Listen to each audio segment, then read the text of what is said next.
Praise the lord. ఇప్పుడు నేను వాక్యం చెప్తున్నాను. భయపడకము, పేరు పెట్టి పిలిచి ఉన్నాను, నీవు నా సొత్తు.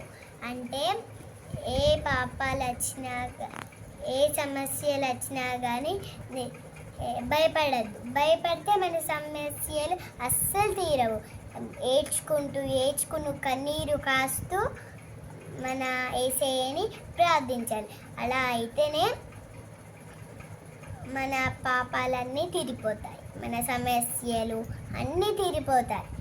ఇప్పుడు మనము ఏడవలేదు, ఉత్తిగా ప్రార్థన చేస్తాం. అలా ఉత్తిగా ప్రార్థన చేయొచ్చు, కానీ ప్రార్థన చేయలేదనుకో మన సమస్యలు అస్సలు తీరవు.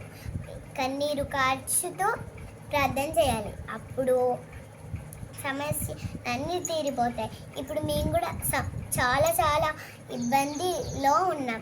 అప్పుడు మేమందరం ఇంట్లో ఉన్న వాళ్ళందరం ప్రార్థన చేసాం. కన్నీరు కాస్తూ ప్రార్థన చేసినప్పుడే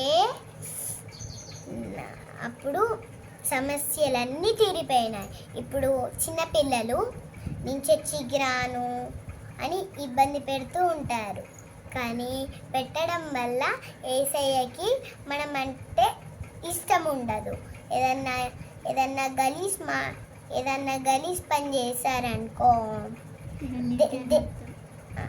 ఏదన్నా గలీజ్ పని చేశారనుకో దేవునికి ఇష్టం ఉండదు, ఇంకా అస్సలు ఇష్టం ఉండదు. మనం ఏదన్నా మంచి పని చేస్తేనే యేసయ్యకు మనం అంటే ఫుల్ ఇష్టం. అలాగే చిన్నపిల్లలంటే ఫుల్ ఇష్టం. చిన్నపిల్లలు అస్సలు చిన్నపిల్లలంటే నాకు కూడా ఎలా మస్తు ఇష్టం. యేసయ్య లాగానే చిన్నపిల్లలంటే ఫుల్ ఇష్టం నాకు. అప్పుడు అప్పుడు చిన్నపిల్లలంటే ఫుల్ ఇష్టం యేసయ్యకి, నాకు కూడా ఫుల్ ఇష్టం.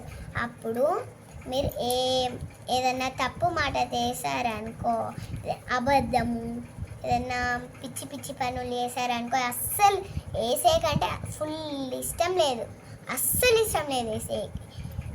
ఏదన్నా మంచి పని చేస్తామనుకో యేసయ్యకంటే ఫుల్ ఇష్టం.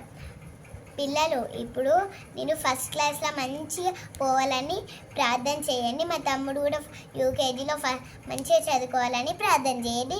నేను కూడా ప్రార్థన చేసుకోండి. నేను కూడా మీ అందరికీ ప్రార్థన చేస్తాం, తెలుసా? బాయ్. ఏ సత్యమే జయం, ఏ స్నామమే జయం, ఏ సంపూర్ణ విజయం కలుగుగాక, అపవాది శక్తులంతా నాశనం కలుగుగాక. బాయ్. అందరూ మా కోసం ప్రే చేయండి, మేము మీకోసం ప్రే చేస్తాం. బాయ్.